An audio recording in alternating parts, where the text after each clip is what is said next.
Hello friends, मैं देवेंद्र कुमार पटेल आपके अपने चैनल में स्वागत करता हूं। आज हम सीखेंगे बेकिंग सोडा या फिर खाने का सोडा। इसके विषय में विस्तृत जानकारी हम सीखेंगे। देखिए, सबसे पहले हम बात करेंगे इसके साधारण नाम का। तो साधारण नाम होता है बेकिंग सोडा या खाने का सोडा।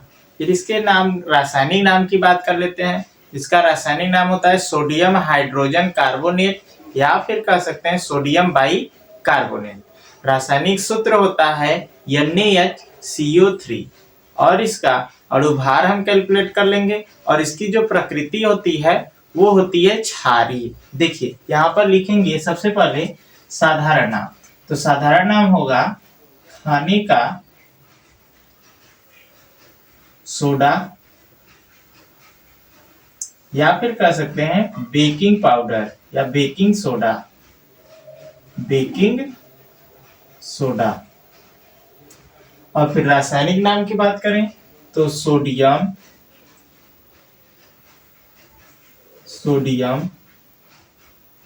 बाइकार्बोनेट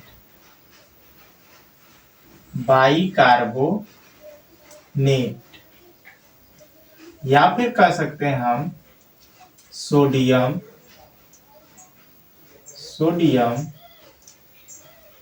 हाइड्रोजन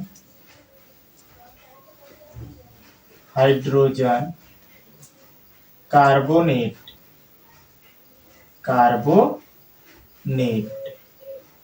ये चीज।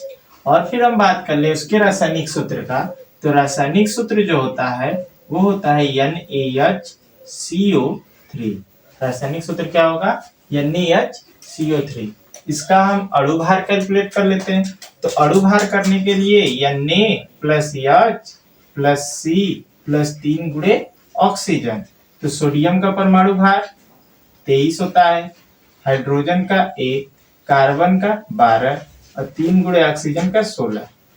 हल करेंगे 23 से 24 हो जाएगा और 12 प्लस 16 48। इसको अगर हम जोड़ेंगे तो हो जाएगा 48 2 50 50 10 60।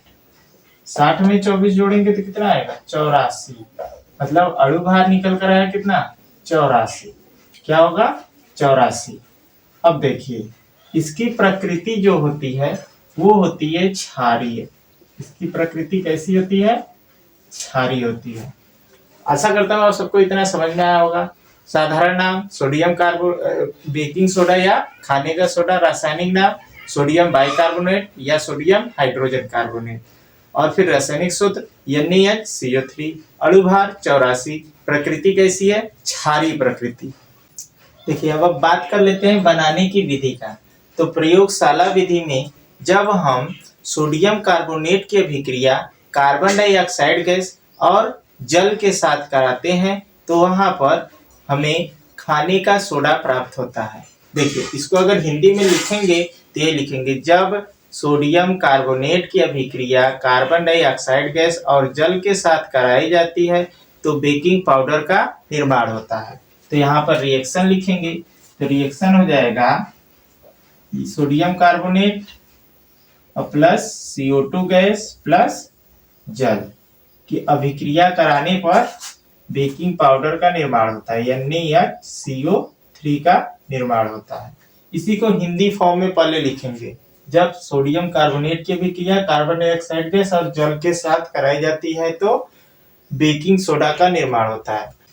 देखिए, एक और विधि है इसको बनाने के लिए। हम कर सकते हैं कि अमोनिया गैस की अभिक्रिया sodium chloride carbon dioxide gas और जल के साथ कराई जाती है, तब उस स्थिति में बेकिंग सोडा और अमोनियम क्लोराइड का निर्माण होता है। इसको रिएक्शन के थ्रू लिख लीजिए।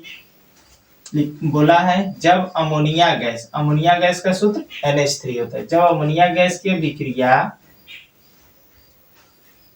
सोडियम क्लोराइड NaCl और फिर CO2 प्लस जल के साथ कराई जाती है तो उस स्थिति में बेकिंग सोडा NaHCO3 और फिर अमोनियम क्लोराइड NH4Cl का निर्माण होता है। ये चीज है। अब बात कर लेते हैं हम इसके गुण की। तो गुण में दो होते हैं, एक भौतिक गुण होता है और एक रासायनिक गुण। तो सबसे पहले हम चर्चा करेंगे भौतिक गुण की। तो भौतिक गुण में पहला, इसके भौतिक गुण निम्नलिखित है, इसमें पहला नंबर हम बात करेंगे। तो यह सफेद सफेद क्रिस्टलीय क्रिस्टलीय ठोस होता है, ठोस है। मतलब कि ये कैसा है, यह सफेद क्रिस्टलीय ठोस है। और बात कर लेते हैं दूसरे पॉइंट की। तो यह जल में अल्प विलेय होता है, यह जल में अल्प विलेय होता है, यह जल में अल्प विलेय होता है। बात कर लेते हैं तीसरा। तो इसका जलीय विलयन क्षारीय होता है, इसका जलीय विलयन क्षारीय होता है, इसका जलीय विलयन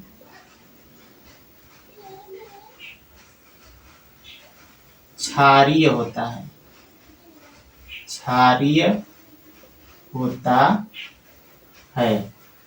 देखिए इसको हम एक बार पढ़ दे रहे हैं। पहला पॉइंट लिखा है यह सफेद क्रिस्टलीय ठोस है, दूसरा लिखा है यह जल में अल्प विलेय होता है, तीसरा लिखा है यह इसका जलीय विलयन क्षारीय होता है। तो तीनों पॉइंट याद रखिएगा, ये सफेद रंग का क्रिस्टलीय ठोस होता है, दूसरा लिखा है कि यह जल में अगर इसे हम घोले हैं तो ये अल्प विलेय होगा, और इसका जो जलीय विलयन बनेगा वो क्षारीय होगा।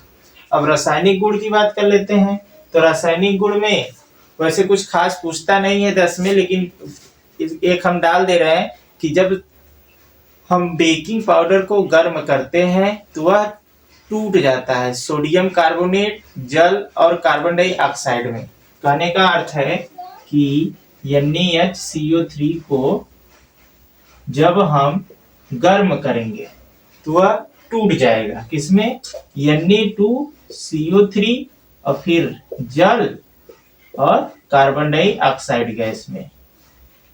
तो इसको हम लिख सकते हैं, जब बेकिंग पाउडर को गर्म किया जाता है तो सोडियम कार्बोनेट, जल और कार्बन डाइऑक्साइड गैस का निर्माण होता है। इसको संतुलित करने के लिए यहाँ पर 2 का गुणा कर लेंगे। आशा करता हूँ आप सबको ये समझ में आया होगा। अब हम बात कर लेते हैं इसके उपयोग की। देखिए इसका उपयोग निम्नलिखित होता है। तो सबसे पहले तो हम पॉइंट यही डालेंगे कि प्रयोगशाला में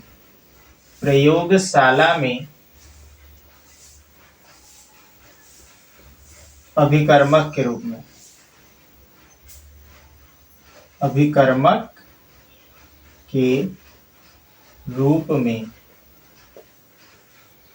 दूसरा पॉइंट लिखेंगे पेट की अम्लता को दूर करने में, पेट की अम्लता को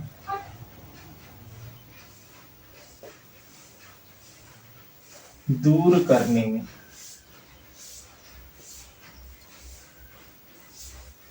और तीसरा पॉइंट हम लिखेंगे कि जब इसे दूध में मिलाया जाता है तो जब इसे कच्चे दूध में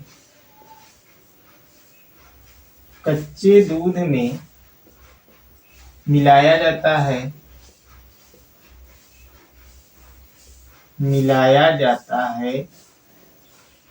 तो दूध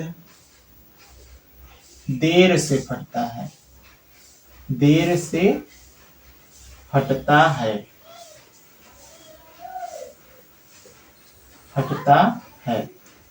करने का अर्थ है जो दूध की आयु होगी वो बढ़ जाएगी, जल्दी खराब नहीं होगा। चौथा पॉइंट लिख देंगे अग्निशामक यंत्रों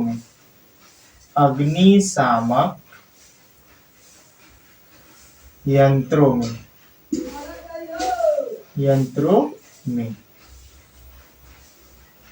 एक और लास्ट पॉइंट लिख सकते हैं हम इसका कि 5वां number cold drink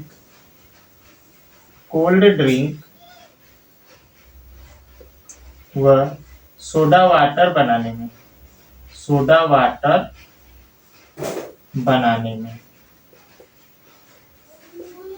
cold drink व सोडा वाटर बनाने में।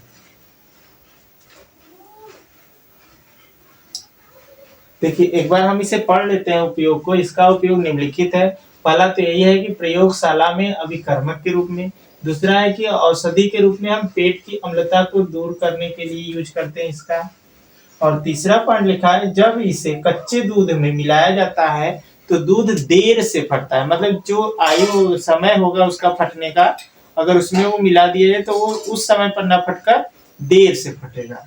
अगला लिखा है, अग्निशामक यंत्र में भी इसका उपयोग होता है और कोल्ड ड्रिंक व सोडा वाटर में भी इसका उपयोग होता है। आशा करता हूँ ये वीडियो आप सबको समझ में आया होगा। यदि समझ में आया तो मेरे चैनल को लाइक, सब्सक्राइब और शेयर जरूर कीजिएगा। धन्यवाद।